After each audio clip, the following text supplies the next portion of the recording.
Mobility is changing the world. We read our books, we check our health, we pay our bills, and connect with our friends, all on mobile devices. Service providers have seen an explosion in traffic and are upgrading their networks to meet demand. I'm Kara Suboy, and we're here at Juniper Networks.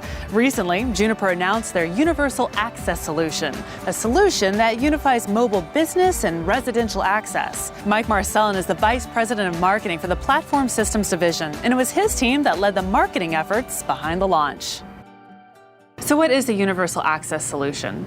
Well, the access is the part of the carrier's network that really links their subscribers into the main part of their network, the edge and the core. So whether that's a cell phone user connecting through a mobile network into the network, or whether that's someone sitting at home ordering a movie on demand, access is really that first part of the connection that gets them into the network. Yeah. And so what we've done with Universal Access is we've really combined all those different use cases, whether they're residential or business or mobile, into a common access architecture. So how does that relate with the Universal Edge? Well, actually, we've used a lot of the same design principles and a similar philosophy with the Universal Edge. So both are trying to really combine the different use cases, mobile, residential, and broadband, to allow the carrier to get convergence in their network, which saves them costs, and give them great user experiences by having a really scalable platform.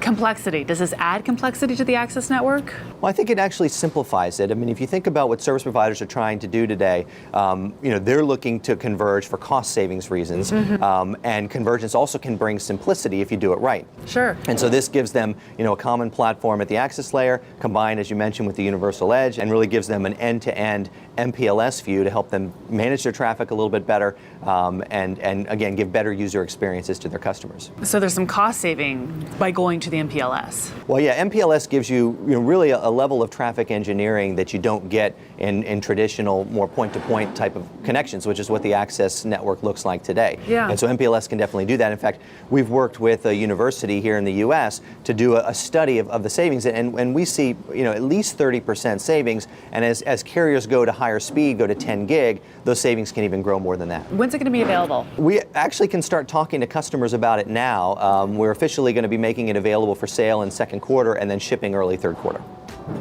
If you build it, they will come. That may work with ballparks, but for networking solutions, it's not that easy. Someone needs to create the buzz to attract the customers to buy the solution. Luke Coupens is the Vice President of Marketing for the Platform Systems Division, and he spends a lot of time with customers, pitching products and getting their feedback. I understand that you have been around the world recently. Yes, I spend a lot of time with customers talking about our products, our solutions, how they can benefit their business. And what are they saying about these solutions? They're very positive, specifically about our ACX product line, which really brings them operational simplicity, scale, and low cost, so they can actually build out their mobile networks more efficiently. Tell us about timing being incorporated into the routers. That's a pretty big deal. It is. It sets us apart. Timing is important every time you have to carry real-time applications like voice and video. And if your timing is off, you will lose information. So you will drop calls, which upsets customers. With very accurate timing, you can carry more calls, you can carry more video, you can carry more data. So you use your network more efficiently. And that goes hand in hand with network synchronization, also a big deal. It is, yes. We're the only ones actually to have a synchronization manager as part of our management system, allowing our customers to look at the end-to-end latency, look at the end-to-end timing, so they can really optimize their network and carry as much information as possible without degrading the quality of their customers. And I hear that something else that sets Juniper's solution apart is the environmental durability. Tell us about some of that.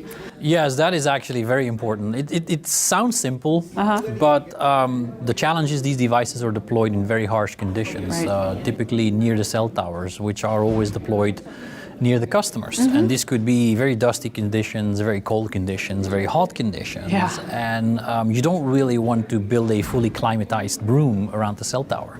It's economically unfeasible. So a device that doesn't use fans, that can withstand freezing temperatures to very hot temperatures, that has no fans, ultimately becomes very reliable and avoids that people have to go out and replace equipment every so often. Sounds like a good solution. It is, thank you. All the marketing in the world won't matter if the product isn't well built. Harish Devanagandhi is the Vice President of the engineering team who built the solution. So how long has your team been working on this product? Forever. We've done over 1,000 man-months of development. Wow. I'm very confident that we have the right product for access networks. What were some of the drivers behind the product? Customers really want a solution with timing that works. They really want to future-proof their network. They want to protect their investment for bandwidth growth from TDM, ATM to LTE. So the need for 10 gig is very high. And environmentally ruggedization to make sure that they put a solution out in the remote nodes, remote location, and it works for a long time. So those were some of the critical requirements, and supporting legacy networks of TDM, ATM, and Ethernet, all in a single RU system was the key ask. So it really sounds like you took customer feedback into account when developing this product. You listened. Absolutely. It has been our number one focus and main effort. From day one, we've been listening to customers and also trying to project what they're going to build and require for future. And what about the recent Juno space upgrades? How did that factor in? Again, it was very customer driven. We heard what they were asking for. They wanted fault management. They wanted timing and synchronization management. They wanted ease of provisioning. Those were the key requirements, and I'm really happy to say our team really pulled out all stops to make it happen.